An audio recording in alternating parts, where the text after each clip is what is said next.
new documentary investigating the Sussexes titled Where Did the Money Go?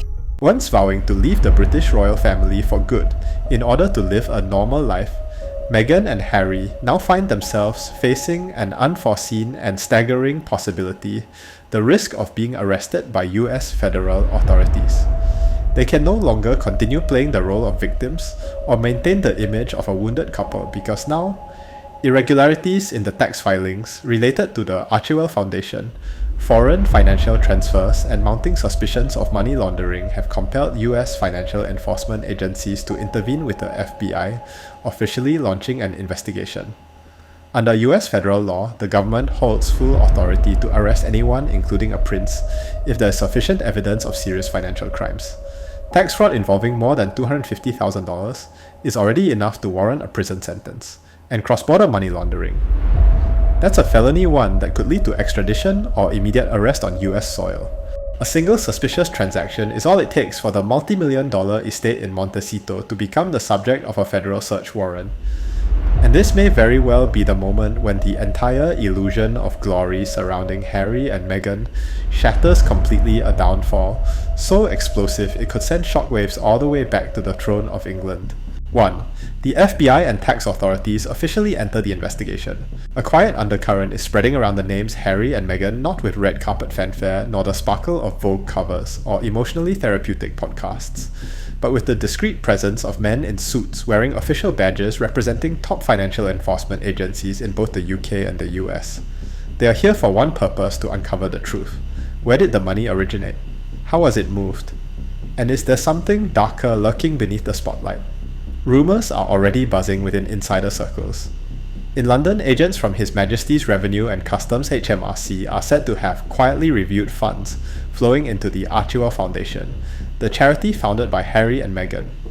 Meanwhile, in the US, the Internal Revenue Service, IRS, is cross-referencing their tax filings, with disclosures from subsidiaries, publishers, and paid speaking services. The central question isn't how much money, but rather through which channels did those funds pass. Financial authorities are compelled to intervene not only because of the tangled income structure, but also due to irregularities uncovered during data reconciliation. Archewell's 2022 financial report shows several anonymous donations, worth millions of dollars, with no clear source. At the same time, a Delaware-based private company linked with Harry's financial team reportedly routed funds swiftly through accounts in the Cayman Islands and Luxembourg. The term shell company is now appearing in internal memoranda. Some banks and audit firms suspect that at least 3 separate entities were created to convert commercial revenue such as memoir royalties and media contracts into charitable contributions, allowing tax exemption and legitimization via non-profit channels. Although such tactics aren't uncommon among the ultra-wealthy, the fact that this involves a couple who publicly championed transparency and social justice makes it a serious point of contention. It's worth emphasizing Harry and Meghan's lifestyle is extremely costly. According to former royal staff, their annual security expenses alone reach $2 to $3 million. Add to that the maintenance of the Montecito mansion operational costs, private flights, stylists, assistants, legal counsel, and a full-time PR machine. Despite their high-value contracts, financial experts are beginning to ask, is that really enough? Or are there undisclosed streams of income quietly funding their empire? Some of Archewell's tax documents were filed late and show signs of having been amended from their original versions. At the same time, donation reports don't align with internal spending records, especially large payments to strategic communications firms, including at least one previously involved in US political campaigns. These scattered discrepancies, when combined, have prompted auditors to ask, is there a sophisticated money laundering system hidden behind a charitable and media facade? What irritates the public most is the increasing lack of transparency. From early on, Harry and Meghan spoke of healing, overcoming heartbreak, and starting anew stories that moved the world. But now, after years under the spotlight, those tearful revelations have faded. What remains are commercial agreements, income statements, corporate filings, and obscure spending lines. Former financial advisors have spoken out. If everything is legal and transparent, why hasn't Archewell released independent audits like other major nonprofits? Why aren't commercial earnings itemized in detail? And why are their entities registered in known tax havens? Harry and Meghan once built their brand around injustice. They claim to be victims of a cold royal household, ruthless media, racism, and suffocating tradition. Every piece of content they released, every contract they signed, originated from that narrative. Meghan's truth, Harry's pain, and the monarchy's legacy all gradually became products to be sold. They didn't just create books and documentary series, they commodified their personal wounds. Today, their empire may look magnificent, bolstered by red carpets, million-dollar contracts, and slick PR. But behind the curtains, whispers are growing. Financial investigators are tracing every transaction. Lawyers are preparing tough questions. Industry insiders admit this isn't just a media crisis anymore, it could be the opening of a real criminal trial. 2. Red flags in their financial affairs. Do you remember a couple who once shared that they had been cast out by the royal family, left without a home, without funds, and with no clear path forward? Yet just a few years later, they've moved into a $14.6 million mansion in Montecito, protected by electronic gates, armed guards, and a round-the-clock security system. Meghan Markle, wearing couture, impeccably manicured nails and luxury brands like Dior and Valentino, emerges from an armoured Range Rover as if the word despair has never existed for her. In stark contrast to the narrative once presented to the public, their current life of opulence is unmatched.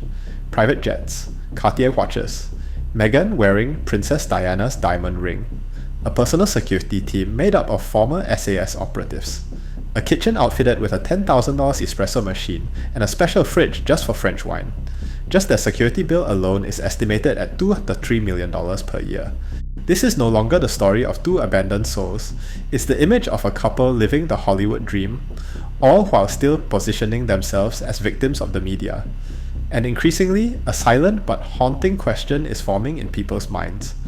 How on earth are Meghan and Harry making this kind of money? That seemingly simple question reveals something far deeper and more complex. Who could forget their explosive interview with Oprah? Meghan tearfully describing how their finances were completely cut off, relying on friends, and even taking shelter at billionaire Tyler Perry's home. Yet only months later, they secured a $100 million Netflix deal. Not to mention Spotify, a memoir contract with Penguin Random House, and speaking engagements reportedly worth up to $1 million each. Was this a miraculous rebound from rock bottom, or is there something hidden behind that velvet curtain? Let's look honestly at the heart of the matter. The Netflix docuseries is far more than a personal memoir, it's a commercial product built on pain. Audiences are beginning to realize that the real central figure isn't Harry, but his late mother, Princess Diana. Her images, her emotions, her story are being stirred up again, not to honor her memory, but to draw viewers and entice investors. Something feels both unsettling and manufactured in that. Of course, they have every right to tell their story, but increasingly the public feels this isn't the journey of healing, but a meticulously designed plan to monetize grief led by Hollywood's top media strategists. What was once described as the loneliness in the palace has become the raw material for podcasts, memoirs, and even a luxury gem line called American Riviera Orchard.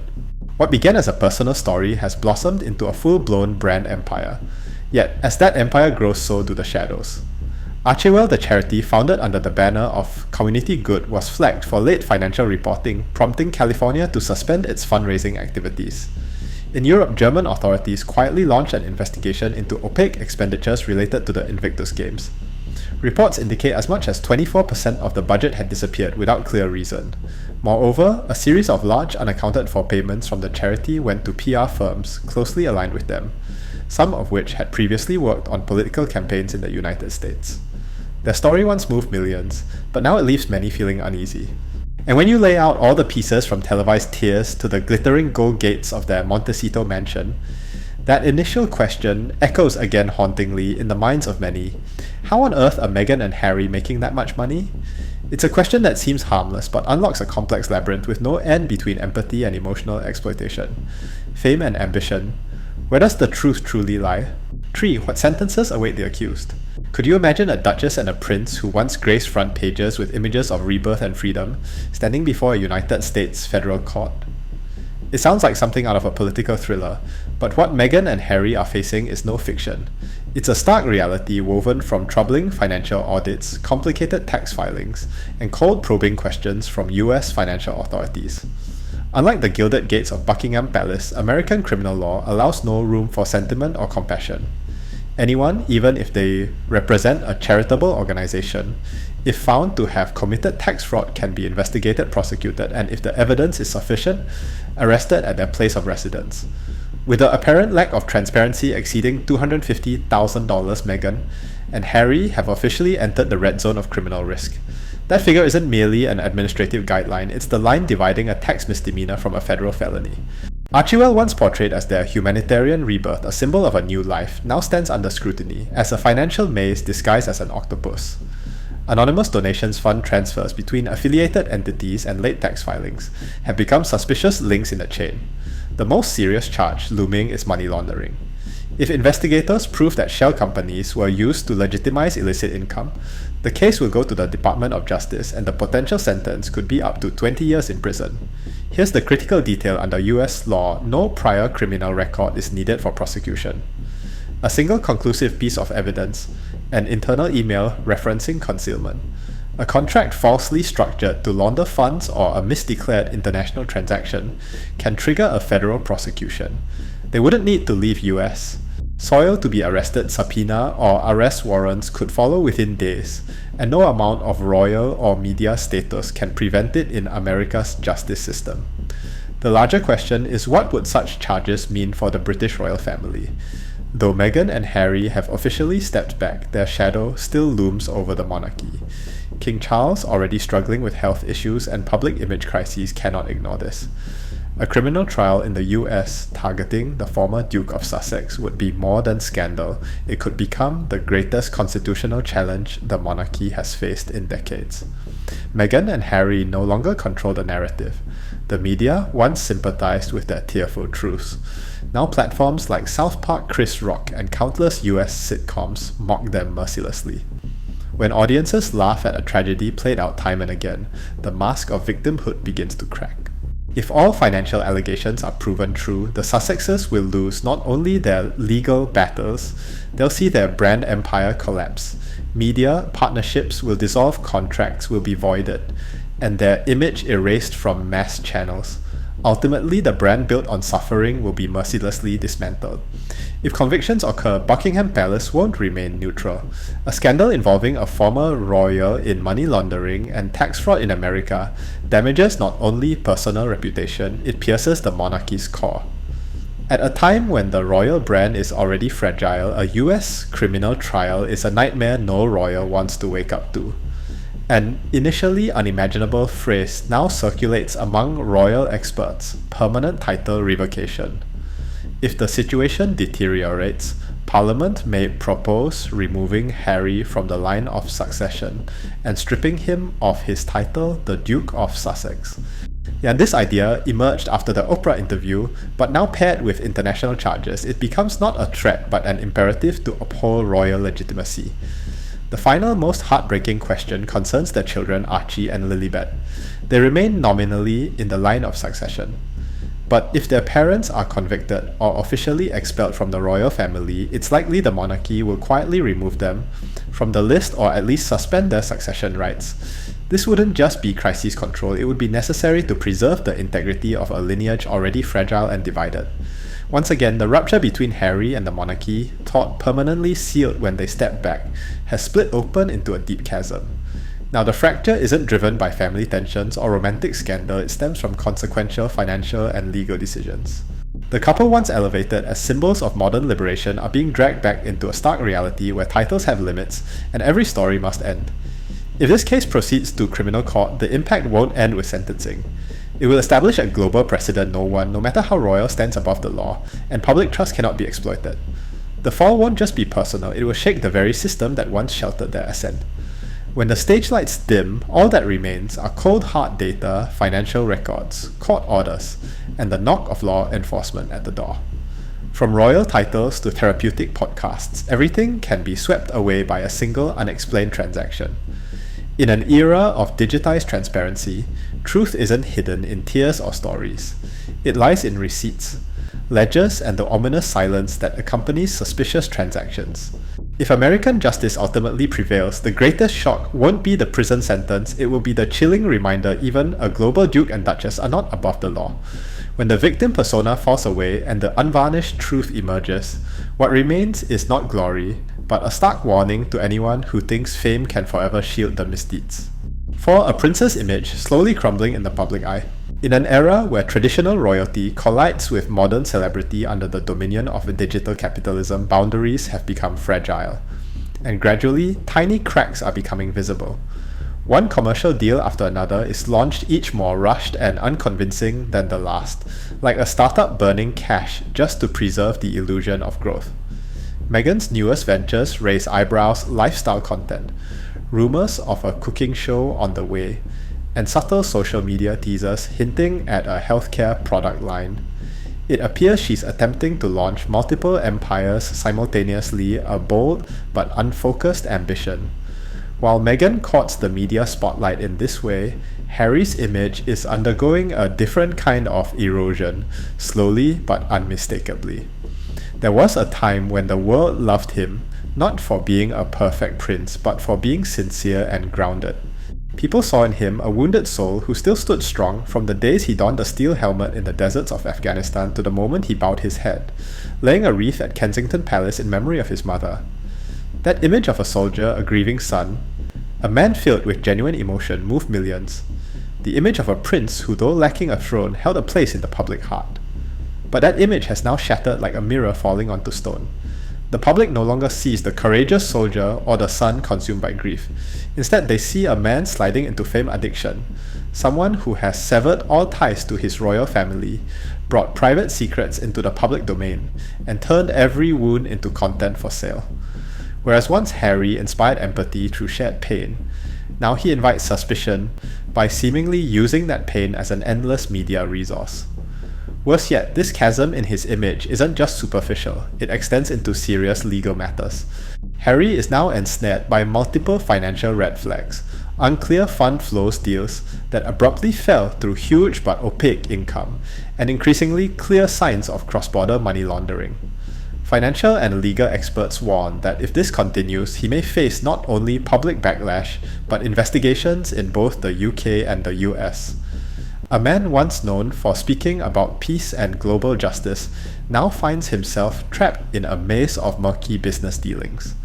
There was a time when people were willing to forgive his youthful mistakes, to shed tears when he spoke of Princess Diana. But now doubt is creeping in. Is there any sincerity left? When his late mother, an icon of loss, is used as raw material for building his personal brand, when every tear-soaked moment is meticulously edited for media impact, when pain becomes a tool to raise money, then Harry no longer appears as an unfortunate prince, but as a man stuck forever playing the victim, perhaps even losing his grasp on what's genuine and what's performance. From the emotionally open man seen in early interviews, Harry has morphed into a puzzling figure, juggling court appearances, promoting a memoir, and stumbling when facing challenging questions from the press. Inconsistencies in his accounts, disputed details, and the chilling silence from his own family all are eroding public trust. That very silence, even without any official statement, speaks volumes. It leaves a growing void that people fill with speculation. No one truly knows what unfolds behind closed palace doors, but one thing is clear: the brand built on vulnerability, trust and fame is faltering, and there is no guarantee it will survive. Legal experts have already issued warnings. If scrutinies deepen, the investigation may expand beyond finances into contract breaches, misleading statements, or even misuse of charitable funding, especially if non-profit money appears to support personal ventures. So far, no legal violation has been confirmed. But once financial authorities begin peeling back layers of documentation, they won't stop at surface numbers. The key question shifts from did they do something wrong to did they intend to manipulate the system? The heart of the matter lies in intent. If their financial decisions were designed to exploit tax loopholes, avoid transparency, or capitalize on charity for public and investor trust before diverting funds, then this is not a personal rebellion or a quest for independence. It is a calculated strategy, one of exploitation and manipulation. a dangerously relevant message in today's climate where society demands accountability, transparency, and ethics above all. Public opinion is now sharply divided. One faction of devoted fans still supports them, believing the couple's moves are courageous and visionary. But the broader public is growing weary. People are tired of repetitive personal revelations, ongoing lawsuits, and non-stop media campaigns that feel suffocating. What once felt fresh now seems cliché, and a quiet question is forming. What are they truly aiming for? Are Meghan and Harry genuinely building a legacy of influence beyond royal confines? Or are they merely clinging to the spotlight because they have nowhere else to go amid financial chaos? Some sources say that behind their polished facade, their legal team is quietly preparing for every scenario. Audits, public disclosures, subpoenas, even courtroom testimony should the worst case unfold. 5. Perfecting the role of the victim. Over time, this story has outgrown Meghan and Harry. It's no longer just about them, it has become a broader lesson in the power of image, the art of media manipulation, and the question of how long a person or a couple can sustain the role of victim before reality, facts, and public opinion turn against them. Because at a certain point, sympathy runs dry and the public, ever perceptive, stops tolerating those they feel have deceived them. This journey began with the explosive interview with Oprah Winfrey, where they claimed the royal family had cut off their financial support. It was followed by a meticulously curated media rollout, a Netflix documentary, the memoir, spare soothing podcasts, glamorous magazine covers, and inspirational talk shows. Each appearance seemed calculated words, polished emotions, measured airtimes precisely chosen as if a media machine were orchestrating everything to the tick of a countdown clock. But it was precisely that precision that began to raise doubts about sincerity. A truly wounded person, someone genuinely cast out, usually retreats in silence. They don't consistently appear in media or release a new episode of personal pain every quarter. The public, once empathetic, grew cautious, then confused, and ultimately exhausted.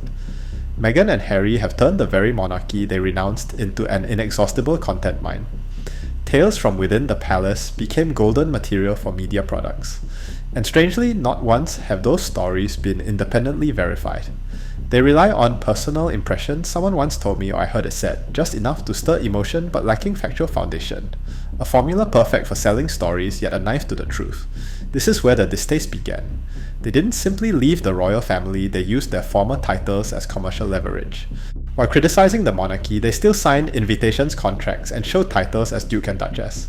They claimed they didn't need the throne yet. The glow of that throne is what powers their independent careers. Every public appearance isn't a call for justice, it's a reopening of a memory, a rehash of past pain, all to keep the spotlight burning. They are writers, actors, and producers of a never-ending drama, where each new season is just another rendition of the same old tale. And when the script wears thin, they pivot, launch a podcast on trauma, build a brand around healing, rebrand as icons of empathy. But in truth, no wound ever heals, because when pain is the product, you never want it to go away. In the end, the victim image that once moved millions now feels like a puppet pulled by media strings. The public begins to ask how much longer will they continue to lament. And the royal family, once described as a stifling golden cage, now finds itself dragged through each interview, every project, every media cycle. Whenever Meghan and Harry need more spotlight, more funding, or simply a reason to stay relevant. Meghan's brand is changing at breakneck speed. The silent charity missions, the seemingly selfless activism have nearly vanished. Instead, the public sees her in mental wellness ventures, lifestyle blogs, and amid swirling rumors of a beauty line or luxury fashion collaborations.